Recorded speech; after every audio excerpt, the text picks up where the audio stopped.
आज हम लोग पढ़ेंगे रॉल्स थ्योरम के बारे में। देखिए एक बात बताते हैं कि मीन वैल्यू थ्योरम करके एनसीईआरटी में आपका दो थ्योरम होगा, एक रॉल्स थ्योरम होगा और एक लैग्रांजेस मीन वैल्यू थ्योरम। तो हम लोग पहले पढ़ते हैं रॉल्स थ्योरम। बोर्ड के कंसेप्ट से सबसे ज़्यादा इंपॉर्टेंट है। हर साल तो नहीं आया है, हर बार नहीं आया है, लेकिन मतलब कभी कभी रॉल्स थ्योरम पूछा गया है। तो आज हम लोग इसको देख लेते हैं। तो रॉल्स थ्योरम का सबसे पहले हम लोग स्टेटमेंट देखते हैं। स्टेटमेंट कहता है कि अगर एफ एक्स कोई फंक्शन है तो रॉल्स थ्योरम के रिगार्डिंग एफ एक्स को कंटिन्यूअस होना जरूरी है वो close interval A comma B में। एफ एक्स फंक्शन है और डिफाइंड है ही आपका x belongs to close interval A comma B में। फंक्शन आपका कहां से कहां तक डिफाइंड है? तो a से लेके b तक क्लोज इंटरवल में डिफाइंड है।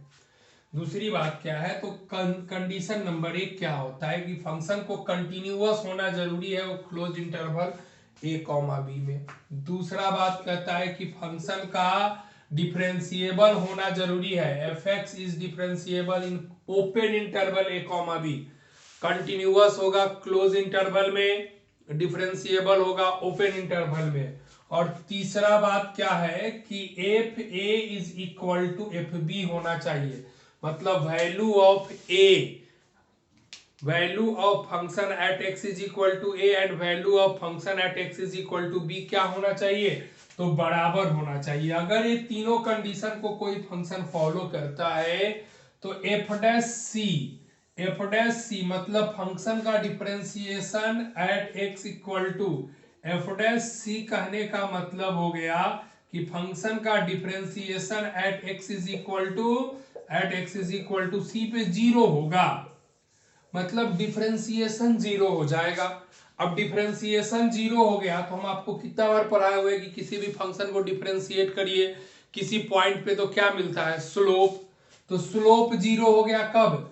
तो slope is zero at x is equal to कितना पे? तो x is equal to C पे। जैसे ही स्लोप जीरो हुआ तो आपके मन में एक बात आना चाहिए, मैंने टेंजेंट नॉर्मल में आपको पढ़ा रखा है कि स्लोप जीरो होता है तो टेंजेंट इज पैरेलल टू क्या हो जाएगा आपका? x axis. मतलब एफ डैश सी जब जीरो हो गया तो एट पॉइंट सी पे फंक्शन का स्लोप क्या हो जा रहा है? जीरो हो जा रहा है। मतलब एट पॉइंट सी पे टेंजेंट क्या हो रहा है? Parallel to the x axis. Tangent is parallel to the x axis at x is equal to c पे एंड c बिलोंग्स टू कहां से कहां तक है? मतलब open interval a comma b से। अब फिर से एक बार समझिएगा, रॉल्स थ्योरम क्या कहता है कि कोई फंक्शन अगर a से लेके b में डिफाइंड है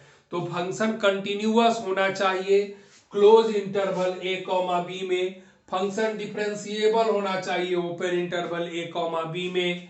और F B is equal to F A अगर होता है तो आपका F dash C is equal, अगर F A is equal to F B मतलब ये तीनों कंडीशन कोई फंक्शन फॉलो करेगा तो एफ डैश सी का वैल्यू मतलब एफ डैश सी का वैल्यू जीरो होगा। और सी क्या है? तो सी ए और बी के बीच में कोई ना कोई वैल्यू होगा। अब इसका हम यहां पे आपको बताया मैंने ज्योमेट्रिकल मीनिंग। तो ज्योमेट्रिकल मीनिंग मैंने क्या बताया कि स्लोप इज जीरो।